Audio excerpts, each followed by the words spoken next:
പക്ഷെ എന്നിട്ടും കരുവന്നൂർ കേസിൽ ഇഡിയുടെ ഇടപെടൽ രാഷ്ട്രീയ പ്രേരിതമാണെന്നാണ് CPM പറഞ്ഞത്. അത്രയും CPM ഇപ്പോൾ ശബരിമല ഇപ്പോൾ നിങ്ങൾ ലൈവ് നിങ്ങൾ ചർച്ച ചെയ്യുന്നതാണല്ലോ, അവിടെ ഇപ്പോൾ എന്താ പറയാൻ പോകുന്നത് നിങ്ങൾക്ക് കാൽക്കുലേറ്റ് ചെയ്യല്ലോ. അപ്പോൾ അതൊരു CPM-ന്റെ എന്നും കാണാവുന്ന. നിങ്ങൾ CPM വിട്ട് എന്തിനാ പിന്നെ BJP-യിൽ ചേർന്നത്? CPM വിട്ടെന്ന് വെച്ച് കഴിഞ്ഞാൽ ഇവിടെ കോൺഗ്രസും CPM ഇപ്പം നേരത്തെ ഒരു നമ്മുടെ സുഹൃത്ത് പറഞ്ഞല്ലോ, ഇവിടെ ഇരിങ്ങാലക്കുട ഈ ടൗൺ ഭാഗത്ത് ഒരു 1000 കോടിയുടെ കൊള്ളയാണ് ടൗൺ കോപ്പറേറ്റീവ് ബാങ്ക് ജാക്സന്റെ നേതൃത്വം നടത്തിയത്. ഇപ്പുറത്ത് കരൂരിൽ CK ചന്ദ്രൻ CPM-ന്റെ ജില്ലാ സെക്രട്ടേറിയറ്റ് മെമ്പറായിരുന്നു. അപ്പോൾ അദ്ദേഹത്തിന്റെ കയ്യിലാണ് ഈ 400 കോടി കരുവന്നൂർ നടത്തിയത്. അപ്പോൾ ജാക്സണും CK ചന്ദ്രൻ എന്ന് പറഞ്ഞു കഴിഞ്ഞാൽ അടയും ചക്രമായിരുന്നു. ഒരു പാത്രത്തിൽ ഇരുന്ന് കഞ്ഞി കുടിക്കുന്ന അവസ്ഥയാണ് ഇവിടെ. രാഷ്ട്രീയ കച്ചവടമാണ് ഇവർ നടത്തിയിരുന്നത്.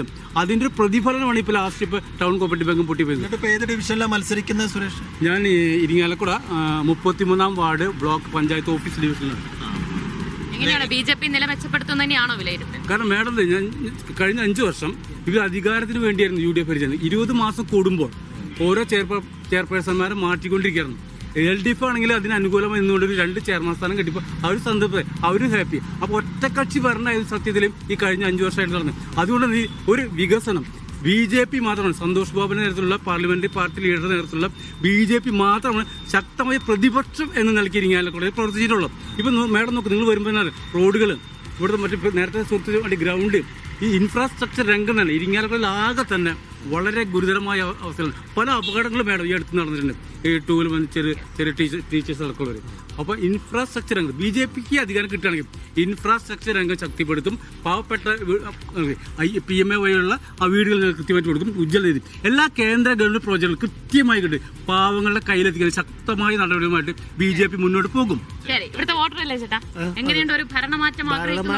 ഞാൻ രാഷ്ട്രീയമൊക്കെ കംപ്ലീറ്റ് ഉപേക്ഷിച്ച ആളാണ്. അതിനുള്ള പ്രായം കഴിഞ്ഞു, 10-25 അങ്ങനെ പ്രായമുണ്ടോ രാഷ്ട്രീയ പ്രവർത്തനത്തിന്? എനിക്ക് ഭാഗത്ത് തളർന്നു പോയതാണ്. അത് കാരണം നടക്കാനും മറ്റുള്ളതിന്റെ ഒരു ബുദ്ധിമുട്ടുണ്ട്. പിന്നെ ഇപ്പോഴത്തെ അവസ്ഥ എന്ന് പറഞ്ഞാൽ ഇപ്പൊ ഇവരൊക്കെ പറഞ്ഞ പോലെ റോഡിന്റെ പ്രശ്നം ഒരു പ്രശ്നം തന്നെയാണ്.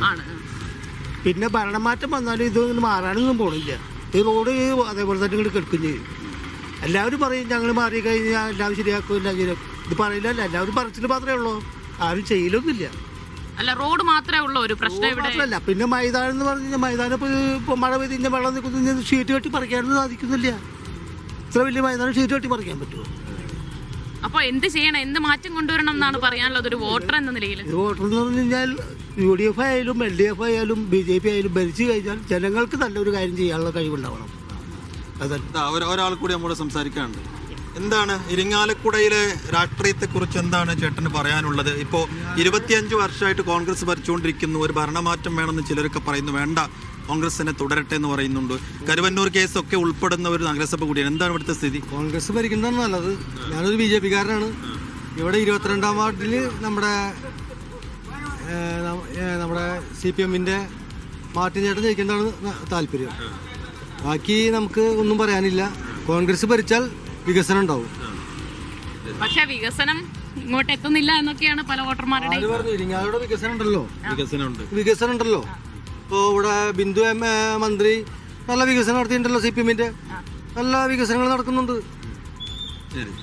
ശരി, എന്തായാലും അതാണ് ഇരിങ്ങാലക്കുടക്കാർക്ക് പറയാനുള്ളത്. എന്തായാലും കരുവന്നൂർ കേസ്, ആ കരുവന്നൂർ കേസിൽ CPM വലിയ തോതിൽ പ്രതിരോധത്തിലായിരുന്നു, ഇപ്പോഴും പ്രതിരോധത്തിലാണ് അല്ലേ?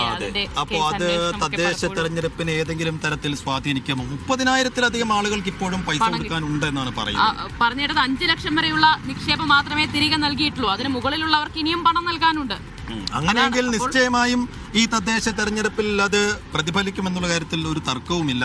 പക്ഷെ അതിന് മുന്നോടിയായി തന്നെ, ഇപ്പോൾ വോട്ടെടുപ്പിന് മുന്നോടിയായി തന്നെ ആ പണം മുഴുവൻ കൊടുത്തു തീർത്താൽ മാത്രമേ ക്ലീനായി ഈ ആളുകളിലേക്ക് CPM-ന് പോകാൻ കഴിയൂ. പക്ഷെ അതിനിപ്പോ ഇനി സമയവും ഇല്ല.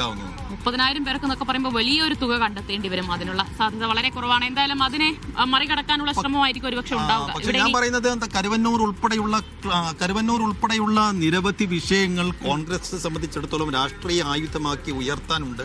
പക്ഷെ അവരാണെങ്കിൽ വലിയ പ്രതിരോധത്തിലാണ്. ഭരണവിരുദ്ധ വികാരം ഇവിടെ ചെറിയ തോതിലൊക്കെ ഉണ്ട് എന്ന് നമുക്ക് മനസ്സിലായി. എന്തായാലും ഇവിടെ ഒരു ഭരണമാറ്റം ഉണ്ടാകുമോ അതോ ഇപ്പോഴത്തെ ഭരണസമിതി തന്നെ തുടരുമോ എന്നതൊക്കെ നമുക്ക് കാത്തിരിക്കാം. അല്ല, ഈ പഞ്ചായത്ത് റോഡുകൾ ഇപ്പോൾ നേരത്തെ ചേട്ടൻ പറഞ്ഞതുപോലെ PWD റോഡുകളൊക്കെ കാര്യമായി മിനിസ്റ്റർ ബിന്ദു ഇടപെട്ട് കാര്യമായൊക്കെ നന്നാക്കിയിട്ടുണ്ട്.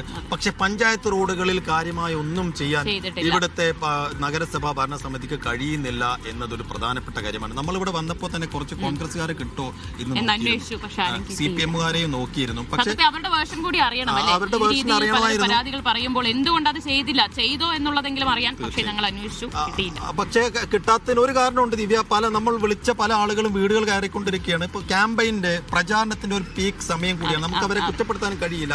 ഈ കക്ഷിയെ നമുക്ക് കരുവന്നൂരിൽ കേസ് കൊടുത്ത സുരേഷിനെ ബൈ ചാൻസിൽ പോകുമ്പോൾ ഒന്ന് വീണ് കിട്ടിയതാണ്.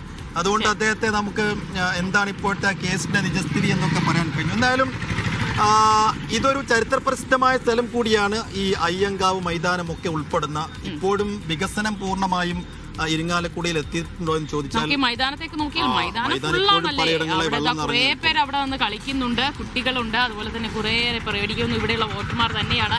അവർ വലിയ രീതിയിൽ ഇവിടെ ഇരുന്ന് സംസാരിക്കുന്നത് കാണാം. രാഷ്ട്രീയ ചർച്ച തന്നെ ആയിരിക്കും എന്നതിൽ യാതൊരു സംശയമില്ല. എന്തായാലും വളരെ ആക്റ്റീവാണ്, വളരെ ആക്റ്റീവായ ഒരു ഏരിയ കൂടിയാണ്. ഇപ്പോൾ ഇരിങ്ങാലക്കുട തൃശ്ശൂരിന്റെ രാഷ്ട്രീയ ഭൂമികയിൽ വലിയ പ്രാധാന്യമുള്ളൊരു മണ്ണ് കൂടിയാണ്. ഇപ്പോൾ ഇരിങ്ങാലക്കുട നഗരസഭ എടുത്തു നോക്കിയാൽ അതിൽ കൂടുതൽ പഞ്ചായത്തുകളും ഭരിക്കുന്നത് LDF ആണ്. എന്നിട്ട് പോലും ഈ നഗരസഭാ ഭരണം UDF ആകെക്കൂടി തൃശ്ശൂർ ജില്ലയിൽ കൂടുതൽ നഗരസഭകളും LDF ഭരിക്കുമ്പോൾ ആകെ കൂടി അവർക്ക് ആശ്വസിക്കാൻ വകയുള്ള ഒരു നഗരസഭയാണ്. ഇവിടെയാണെങ്കിൽ വലിയ രാഷ്ട്രീയ വടംവലി. 3 തവണ പ്രസിഡന്റ് മാറി, ചെയർമാൻ മാറി. എന്തായാലും നമുക്ക് ഇനി എന്താകും ഈ തെരഞ്ഞെടുപ്പിൽ, ജനങ്ങൾ എങ്ങനെ വിധി എഴുതും എന്നത് അറിയണമെങ്കിൽ വോട്ടെടുപ്പ് വരെ വോട്ടെണ്ണൽ വരെ കാത്തിരിക്കണം. എന്തായാലും എന്തോ ഒരു തീരുമാനം എടുത്തിട്ടുണ്ട് ഇവിടെയുള്ള നാട്ടുകാർ. അതെന്താണ് എന്നറിയാനുള്ള കാത്തിരിപ്പാണ് ഇനി 13-ാം തീയതി. ശരി, നമ്മൾ ഇരിങ്ങാലക്കുടയിൽ നിന്ന് വീണ്ടും യാത്ര തുടരുകയാണ്. അടുത്ത പ്രയാണമാണ് ഇനി പാലക്കാട്ടേക്കാണ്. അപ്പോൾ മറ്റൊരിടത്ത് വീണ്ടും കാണാം. ശരി.